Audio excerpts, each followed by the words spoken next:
Hello, it's me, Oscar from Marijuana Garden.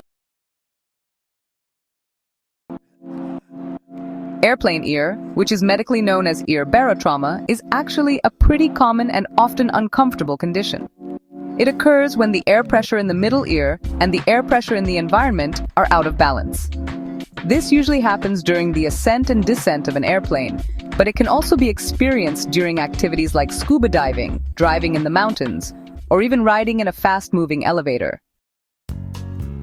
The primary cause of airplane ear is, well, the rapid change in external air pressure.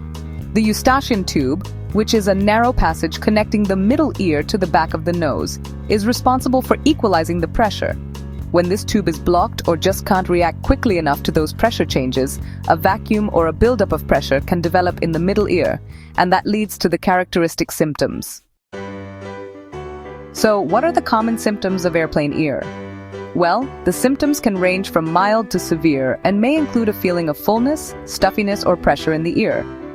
You might also notice ear pain or discomfort, muffled hearing, or even a sensation that your ears are plugged. Sometimes there's a popping or cracking sound in the ears. In more severe cases, people can experience dizziness, also known as vertigo, ringing in the ears, what we call tinnitus, and even temporary hearing loss. And in rare instances, severe barotrauma can actually lead to a ruptured eardrum.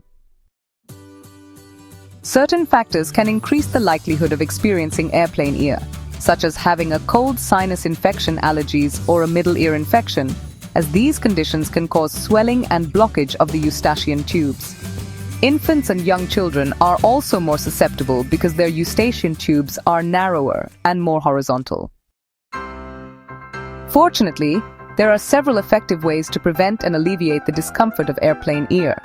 For self-care during flights, try to swallow, yawn, or chew, since these actions help to open the Eustachian tubes and allow the pressure to equalize.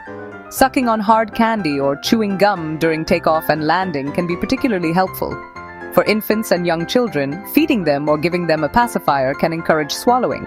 You can also try the Valsalva maneuver, which involves gently blowing your nose while pinching your nostrils and keeping your mouth closed. This can help to force air into the middle ear and equalize the pressure. But remember, it's important to do this gently to avoid damaging the eardrum.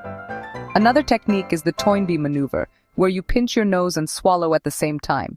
And it's a good idea to stay awake during ascent and descent, since you are more likely to perform these helpful actions when you are awake. There are, some medical aids and devices that can also help. Filtered earplugs are specially designed to slow the rate of air pressure change, giving the Eustachian tubes more time to adjust. If you're congested, using an over-the-counter nasal decongestant spray about 30 to 60 minutes before takeoff and landing can help open up the Eustachian tubes.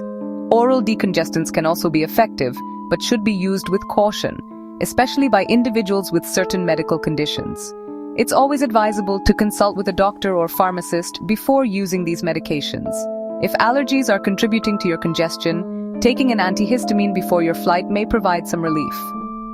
While airplane ear is usually a temporary and harmless condition, it's important to see a doctor if your symptoms are severe, persist for more than a few hours after the flight, or if you experience severe pain, significant hearing loss, or bleeding from the ear.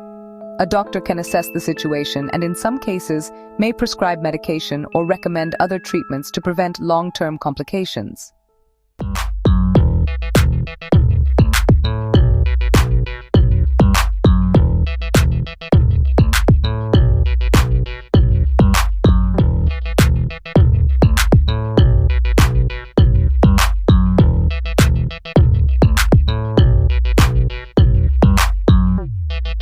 Thank you.